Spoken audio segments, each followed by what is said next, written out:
বন্ধুরা, আমাদের চ্যানেলে আপনাদের সবাইকে অনেক স্বাগত।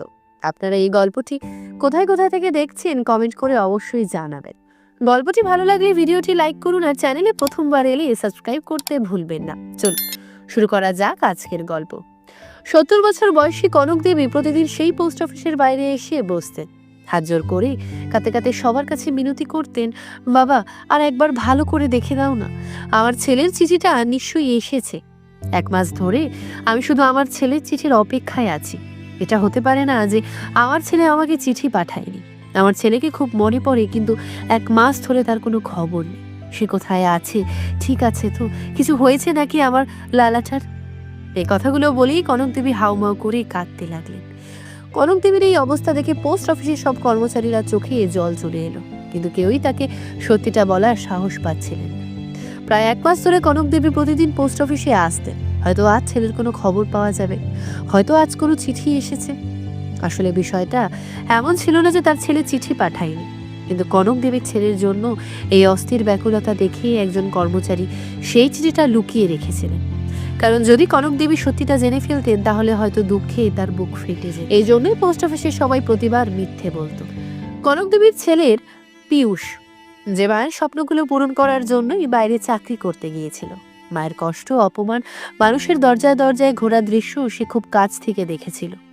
তাই সে সবসময় মায়ের চোখের জল মুছে বলতো, মা এবার দুঃখের দিন শেষ, এখন আমি তোমাকে রানীর মতো করে রাখবো।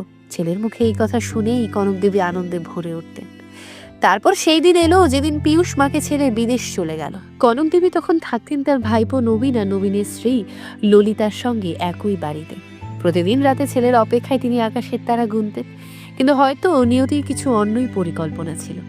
ধীরে ধীরে কনক দেবী তাদের কাছে বোঝা হয়ে উঠতে লাগলেন।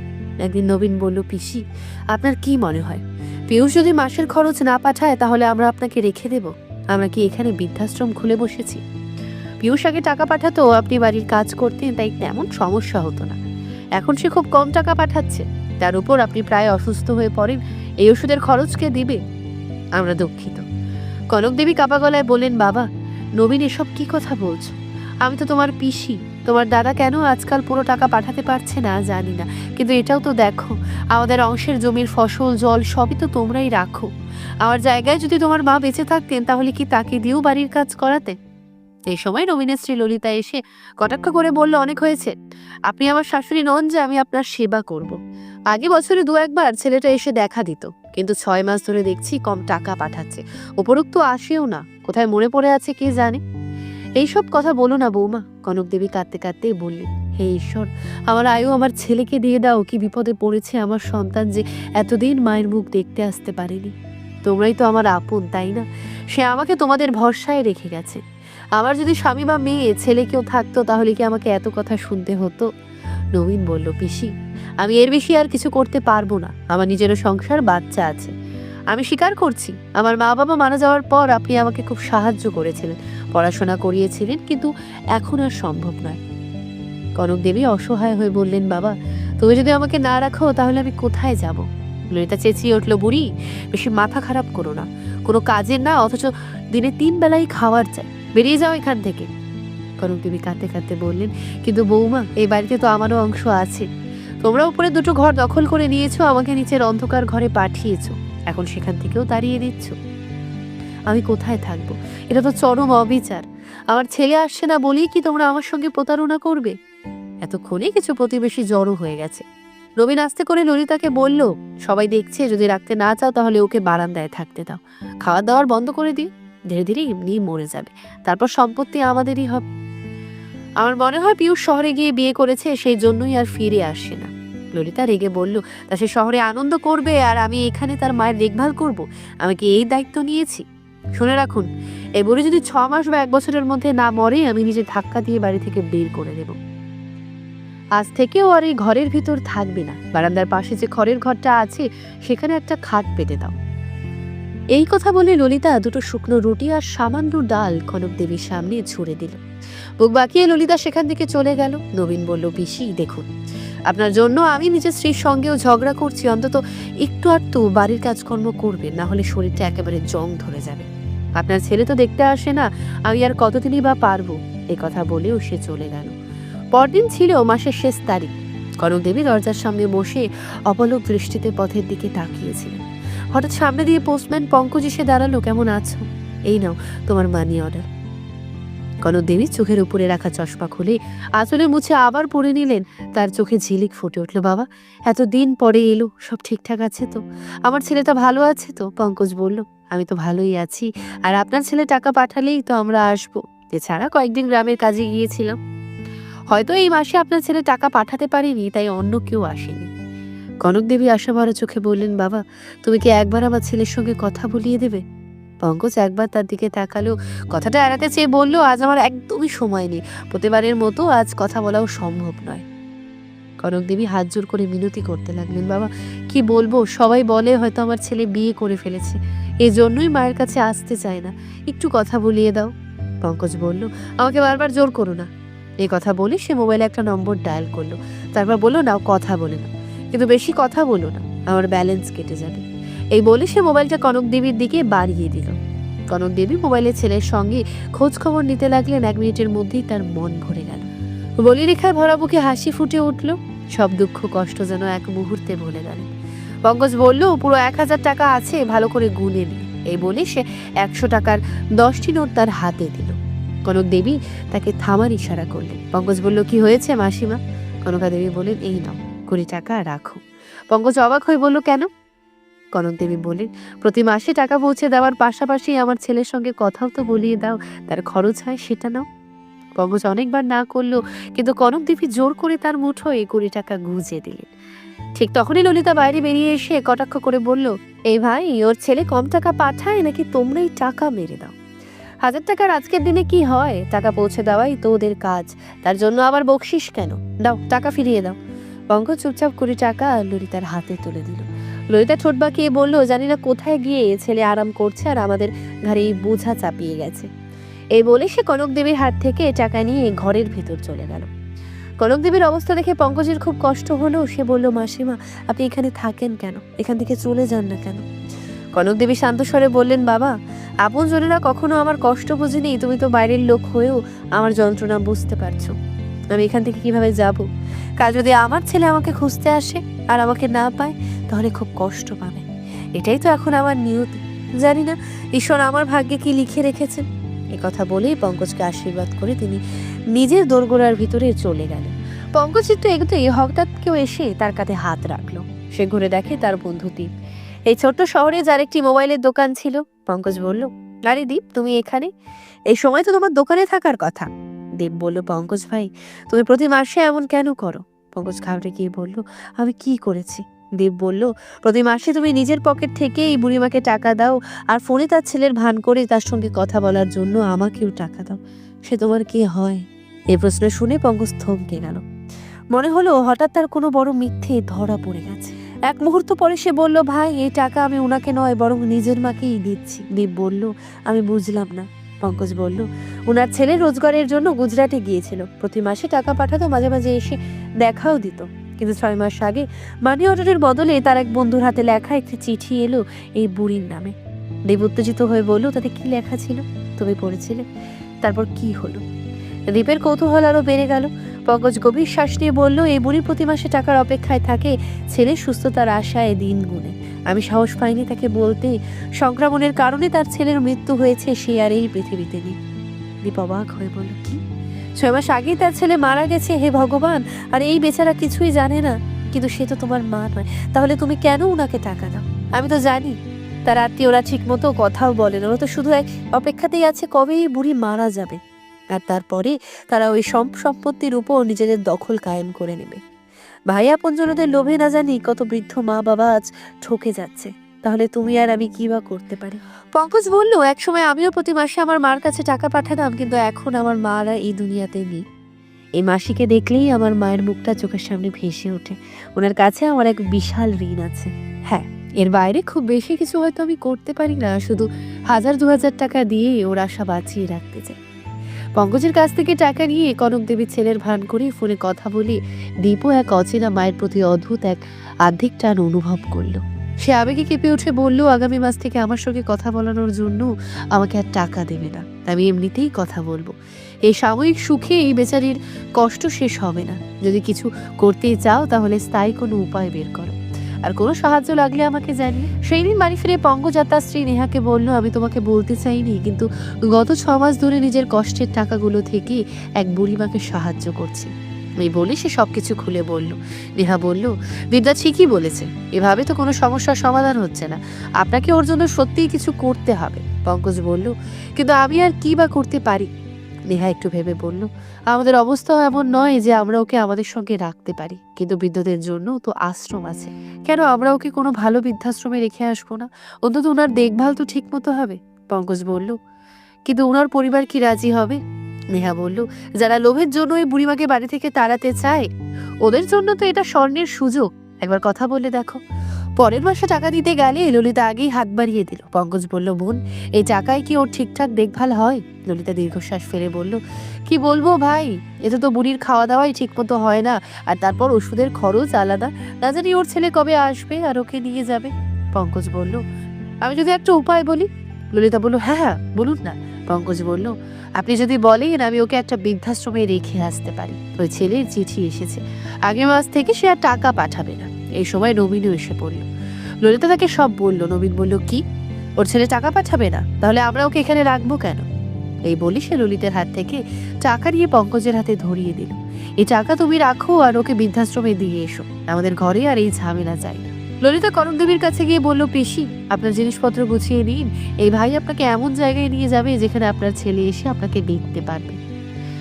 কনক দেবী যেতে রাজি হলেন না। না, আমার পিউষ আসবে, আমি যদি এখানে না থাকি ও খুব কষ্ট পাবে।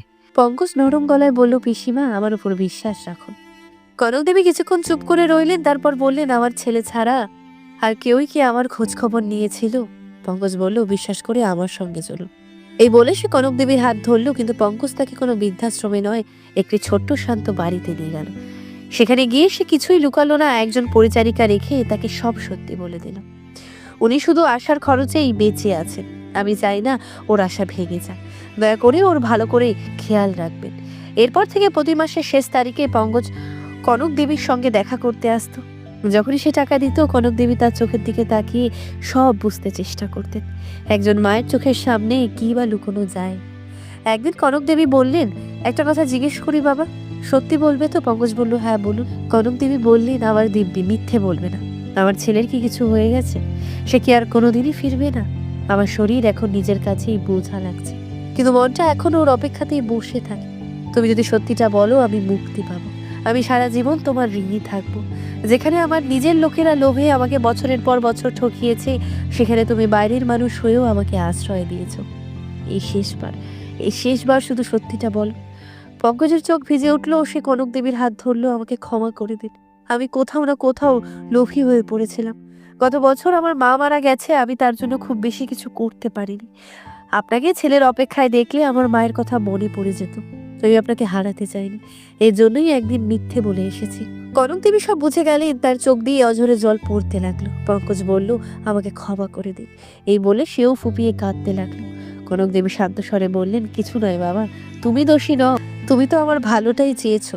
কষ্ট শুধু এই যে আমার নিজের লোকেরা আমাকে এত যন্ত্রণা দিয়েছে যে এখন আর ব্যথাও অনুভব করি না। ঈশ্বর আমার সন্তানের আত্মাকে এই শান্তি দিন। আমি শুধু চাই আমার মৃত্যুর পর আর কোনো মা যেন আমার মতন কষ্ট না পায়। পঙ্কজ বলল, এখন থেকে আপনাকে আর কষ্ট পেতে দেব না। কনক দেবী বলছেন, বাবা, তুমি আমার জন্য অনেক করেছো, এবার সত্যি আমাকে বৃদ্ধাশ্রমে নিয়ে এসো। পঙ্কজ দৃঢ় কণ্ঠে বলল, এই ছেলে থাকতে আপনি কোনোদিনই বৃদ্ধাশ্রমে থাকবেন না, আমাকেও তো আপনার ঋণ শোধ করার সুযোগ দিন। শৈশবে আপনারা আমার অনেক বড় উপকার করেছিলেন। কনক দেবী অবাক হয়ে জিজ্ঞেস করলেন, তুমি কে বাবা? আমি কখন তোমার উপকার করেছি? পঙ্কজ চোখ ভেজা হাসি নিয়ে বলল, মনে আছে সেই ছোট্ট ছেলেটাকে যার প্রাণ আপনি আর কাকু একদিন বাঁচিয়েছিলেন? একদিন পঙ্কজ স্কুল থেকে বাড়ি ফিরছিল, রাস্তা পার হওয়ার জন্য সে দাঁড়িয়ে পড়লো। বারবার চেষ্টা করছিল কিন্তু সাহস পাচ্ছিল না, ভয় হচ্ছিল যদি কোনো গাড়ি এসে ধাক্কা মারে। ঠিক তখনই পাশে দাঁড়িয়ে থাকা একজন বয়স্ক দাদুর চোখ পড়লো তার উপর। তিনি কাছে এসে স্নেহ ভরে বললেন, বাবা, ভয় পেও না, আমি কোনো শিশু অপহরণকারী নয়, আমার হাত ধরো, আমি তোমাকে রাস্তার ওপারে পৌঁছে দেব। পঙ্কজ প্রথমে ভয় পেয়েছিল, কিন্তু দাদুর বারবার স্নেহভরা অনুরোধে শেষ পর্যন্ত সে রাজি হয়ে গেল। দাদুর হাত ধরে নিরাপদে রাস্তা পার হলো। রাস্তার ওপারে পৌঁছে বয়স্ক দাদু স্নেহ ভরে তার মাথায় হাত বুলিয়ে দিলেন, অনেক আদর করলেন, আশীর্বাদও দিলেন। পঙ্কজের জীবনে এমন ভালোবাসা এই প্রথম সে পেল। সে খুব খুশি হয়ে বলল, দাদু আপনাকে অনেক অনেক ধন্যবাদ। আপনি আমাকে রাস্তা পার করিয়ে দিলেন আর এত আদরও করলেন। এখন আমি বাড়ি যাচ্ছি, আমার মা আমার অপেক্ষায় থাকবে, কাল আবার দেখা হবে। বাই বাই দাদু। পঙ্কজের এই কথা শুনে কিশোরবাবুর চোখ ভিজে উঠেছিল। অনেকক্ষণ দাঁড়িয়ে দাঁড়িয়ে তিনি ছেলেটার চলে যাওয়া দেখছিলেন। পঙ্কজ বাড়ি ফিরে আনন্দে মাকে বলল, মা আজ রাস্তা পার হতে খুব ভয় লাগছিল, কিন্তু এক দাদু এসে আমার হাত ধরে আমাকে পার করিয়ে দিলেন, আমাকে খুব আদর করলেন। এরপর থেকে প্রায় প্রতিদিনই ওই বয়স্ক দাদু পঙ্কজকে রাস্তা পার করিয়ে দিতেন। স্নেহ করে বুকে জড়িয়ে ধরতেন, অজস্র আশীর্বাদ দিতেন আর খাওয়ার জন্য চকলেটও দিতেন। ধীরে ধীরে এটা তাদের নিত্যদিনের অভ্যাস হয়ে গেল। ছোট পঙ্কজ আর ওই বয়স্ক দাদুর মধ্যে অদ্ভুত মধুর সম্পর্ক গড়ে উঠল। একদিন এক বৃদ্ধা ঠাকুমাও সেখানে এলেন। তিনি পঙ্কজকে বুকে জড়িয়ে ভরপুর আদর করলেন। সেই সময় পঙ্কজের খুব ভালো লাগছিল। কনক দেবী পঙ্কজের পছন্দের খাবার রান্না করেই নিজের হাতে তাকে খাওয়াতেন। এইসব দেখে পঙ্কজের মন ওই বৃদ্ধ দম্পতির প্রতি আরও জড়িয়ে গেল। সে তাদের সঙ্গে খুব সহজেই মিশে গেল। বাড়ি ফিরে পঙ্কজ মাকে বলল, মা আজ আমি ওই বুড়ো দাদুর বাড়ি গিয়েছিলাম, ওরা খুব ভালো মানুষ, আমাকে খুব ভালোবাসে, আমিও ওদের খুব ভালোবাসি। মা চলো না তোমাকে ওদের সঙ্গে পরিচয় করিয়ে দিই। ছেলের কথা শুনে পঙ্কজের মাও ওই বৃদ্ধ দম্পতির সঙ্গে দেখা করার ইচ্ছা জাগলো। তিনি বললেন, চল কালই দেখা করতে যাব। এই কথা শুনে পঙ্কজ আনন্দে লাফিয়ে উঠল। পরদিন সকাল হতেই তারা সবাই তৈরি হয়ে পঙ্কজের বাবা মাকে নিয়ে বৃদ্ধ কিশোরবাবুর বাড়িতে পৌঁছে গেল। পঙ্কজ মাকে তাদের সঙ্গে পরিচয় করিয়ে দিল। পঙ্কজের মা তাদের সঙ্গে দেখা করে খুব খুশি হলেন। সাবিত্রী দেবী কনক দেবীর কাছে তাদের সন্তানদের কথা জানতে চাইলেন। এ প্রশ্নে কনক দেবীর চোখে জল চলে এলো। তিনি ভেঙে পড়ে কাঁদতে লাগলেন। তিনি কাঁদতে কাঁদতে বললেন, আমরা নিঃসন্তান দম্পতি, আমাদের নিজেদের কোনো সন্তান নেই। মা ডাক শোনার জন্য আমাদের কানে আজও তৃষ্ণার্ত। আমার আঁচল কখনো এক টুকরো প্রাণকে আশ্রয় দিতে পারেনি। বাচ্চার আশায় কত হাসপাতাল ঘুরেছি, কত মানত করেছি, সব দেব দেবীর পুজো করেছি, কিন্তু কেউ প্রসন্ন হননি। জানি না আমার উপাসনায় কি ত্রুটি ছিল যে আজও আমার কোলে সন্তান এলো না। তখন থেকেই ভগবানের উপর আমার বিশ্বাস উঠে গেছে, কোনো দেবতা নেই, সবই ভণ্ডামি। সেই দিক থেকে আমরা সব পুজো পাঠ বন্ধ করে দিয়েছি। কনক দেবী কাঁদবেন না, পঙ্কজ তো আপনাদের সন্তানের মতোই, ও প্রতিদিন আপনার সঙ্গে দেখা করতে আসবে। আজ থেকে আপনিও কিশোরবাবু ও দাদু ঠাকুমা, আমাদের সঙ্গে আপনাদের এক আত্মীয়তার বন্ধন তৈরি হলো। দেখুন না পঙ্কজ আপনাদের সঙ্গে কতটা মিশে গেছে। সাবিত্রী দেবীর মুখে এই কথা শুনে কনক দেবী ভীষণ খুশি হলেন। তিনি দুজনকে সম্মানের সঙ্গে বিদায় জানালেন। এরপর আর কি, পঙ্কজ নিজের বাড়ি থেকে বেশি কনক দেবীর বাড়িতে সময় কাটাতে লাগলো। কনক দেবী আর কিশোরবাবুও ভীষণ সুখে দিন কাটাচ্ছিলেন। একদিন হঠাৎ খবর এলো কনক দেবী মা হতে চলেছে। তাদের আনন্দ আর ধরে রাখার মতো ছিল না। যে আশাটা এত বছরেও পূর্ণ হয়নি, সেটাই যেন ছোট্ট পঙ্কজের ডাক ভগবানের কাছে পৌঁছে দিয়েছিল। সময় গড়ালো, কনক দেবী এক সুন্দর পুত্র সন্তানের জন্ম দিলেন। দুজনেই ভীষণ খুশি হলেন। কিন্তু এদিকে পঙ্কজের বাবার চাকরির কারণে পুরো পরিবারকে অন্য শহরে চলে যেতে হলো। এরপর আর পঙ্কজের সঙ্গে তাদের দেখা হয়নি। অনেক বছর পর যখন পঙ্কজের চাকরি হলো এবং সে পোস্টম্যান হিসেবে একদিন সেই ঠিকানায় চিঠি দিতে গেল, কনক দেবীকে দেখে তার চোখে জল চলে এলো। আর যখন জানতে পারলো কনক দেবীর ছেলে আর এই পৃথিবীতে নেই, তখন সে নিজেকে এক ছেলের মতো দাঁড় করিয়ে নিজের কর্তব্য পালন করলো। পঙ্কজের কথা শুনে কনক দেবী ফুপিয়ে কেঁদে উঠলেন আর তাকে জড়িয়ে ধরে বললেন, তুই সত্যি সেই ছোট্ট পঙ্কজ তো? পঙ্কজ বলল, হ্যাঁ আমি আপনার সেই পঙ্কজ। বাড়ি ফিরে পঙ্কজ সব সত্য কথা নেহাকে বলতো আর চোখে জল চলে আসে। নেহা বলল, আমরা কেন ওনাকে আমাদের সঙ্গে রেখে দিই না? আমাদেরই তো মা পাওয়া হবে। আর গুল্লোরও ঠাকুমা? পঙ্কজ বলল, এই কথাই তো আমি সারা পথে ভাবছিলাম, কিন্তু তোমাকে বলার সাহস পাইনি। ভালোই হয়েছে তুমি নিজেই বললে। পরদিনই তারা কনক দেবী নিজেদের বাড়িতে নিয়ে এলো এবং মন প্রাণ দিয়ে তার সেবা করতে লাগলো। একদিন কনক দেবী খুব মন খারাপ করে বসেছিল। পঙ্কজ জিজ্ঞেস করলো, কি হয়েছে? কনক দেবী বলেন, কিছু না বাবা, এজন্য তুই দায়ী নোস, তুই তো আমাকে সাহায্যই করেছিস। আমি শুধু চাই আমার মৃত্যুর পরেই আমার মতো আর কোনো মাকেই যাতে এত কষ্ট না পেতে হয়। পঙ্কজ বলল, বলুন আমি আপনার জন্য কি করতে পারি? কনক দেবী বললেন, আমার ছেলের স্মৃতিতে আমি বৃদ্ধাশ্রমে কিছু উপকার করতে চাই। তুই যদি আমাকে কোনো উকিলের সঙ্গে দেখা করিয়ে দিতে পারিস, আমি আমার সম্পত্তি একটি বৃদ্ধাশ্রমের নামে দান করতে চাই। এর জন্য আমাকে আমার আত্মীয়দের থেকে নিজের অধিকার আদায় করতে হবে। পঙ্কজ বৃদ্ধাশ্রমের কিছু মানুষের সঙ্গে কথা বলল, কয়েকটি আশ্রমে গিয়ে কনক দেবীর গল্প বলল। শেষ পর্যন্ত একজন সরকারি উকিল তাদের পাশে দাঁড়ালো। এরপর নবীন ও ললিতার কাছে কোর্টের নোটিশ পৌঁছালো। ললিতার আগে ফেটে পড়ে কনক দেবীকে অনেক কথা শোনালো। এদিনের জন্যই কি এতদিন আমরা তোমাকে আগলে রেখেছিলাম? তোমার ছেলে তো আর নেই, এই সম্পত্তি নিয়ে কি করবে? এই পোস্টম্যানকে দেবে নাকি? এই কথা শুনে কনক দেবী সপাটে ললিতার গালে চড় মারলেন আর বললেন, তুই নারী হতে পারিস না, তোমরা তো আমার নিজের লোকই ছিলে না, কিন্তু লোভের জন্য আমার সঙ্গে কত না কি করলে। এই ছেলেটা তো পরের, তবুও ওই আমাকে আশ্রয় দিয়েছে। ও যদি চায় আমি আমার সব সম্পত্তি ওকে দিয়ে দিতে পারি, কিন্তু দেখ আজ পর্যন্ত ও শুধু দিয়েছে, কখনো কিছু নেয়নি। এই সম্পত্তি আমার ছেলের অংশের, আর সেটাই তার নামেই যাবে, তোমাদের এতে কোনো অধিকার নেই। এরপর পুরো গ্রাম জুড়ে নবীন আর ললিতার ধিক্কার পড়ে। সব আত্মীয় তাদের সঙ্গে সব সম্পর্ক ছিন্ন করে দেয়। শেষ পর্যন্ত কনক দেবী ন্যায় পেলেন। তিনি অর্ধেক টাকায় একটি বৃদ্ধাশ্রমে 4টি ঘর তৈরি করালেন, যার নাম রাখলেন পীয়ূষ। বাকি অর্ধেক টাকা পঙ্কজন ইহাকে দিয়ে দিলেন। সেই দিন কনক দেবীর মুখে এক অদ্ভুত তৃপ্তির হাসি ছিল। তিনি নিজের কানের 2 দুলখানা নেহার হাতে দিয়ে বললেন, খুব শখ ছিল ছেলের বিয়েতে দেব, বউ আনবো, কিন্তু কিছু যায় আসে না। তুইও তো আমার বউয়ের মতোই, এই মায়ের শেষ স্মৃতি হিসেবে এগুলো রেখে দিস। তারপর দুজনকে দিব্যি করিয়ে বলল, এবার আমাকে এখানেই থাকতে দাও, আমি আমার ছেলের স্মৃতির সঙ্গে নিয়ে এখানে থাকতে চাই। তোমরা আর এখানে এসো না, নইলে আবার বিচ্ছেদের কষ্ট আমি সহ্য করতে পারবো না।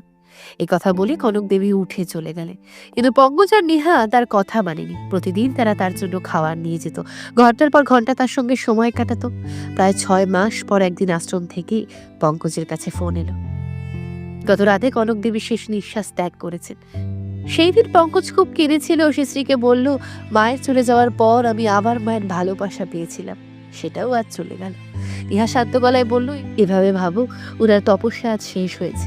বেচারি কত কষ্ট সহ্য করেছেন, নিজের মানুষেরা ওনাকে ঠকিয়েছেন, কিন্তু তোমার কাছে তিনি আপনজনের স্নেহ পেয়েছে।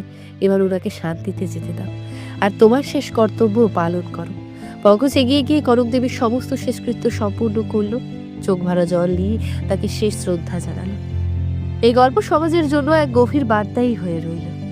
এরকম আরো রোমাঞ্চকর গল্প শুনতে আমাদের সঙ্গে থাকুন। ততদিন সুস্থ থাকুন, ভালো থাকুন। ধন্যবাদ। জয় হিন্দ, জয় ভারত।